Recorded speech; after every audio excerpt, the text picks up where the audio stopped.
آج ہم سیکھیں گے حروف علت، وہ حروف جو کسی کام کی وجہ یا سبب کو ظاہر کریں، جیسے کیونکہ، اس لیے، تاکہ، چونکہ، چنانچہ۔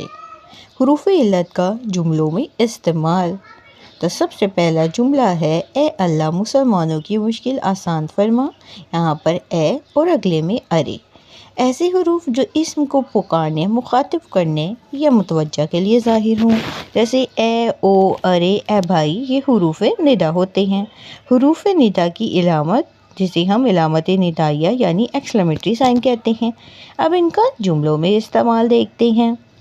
تو بچوں، ایسے حروف جو تعریف یا تعجب یا حیرانی کے موقع کو ظاہر کرے، حروف استجاب، جیسے اللہ اللہ، سبحان اللہ، واہ واہ، بہت خوب، ماشاء اللہ۔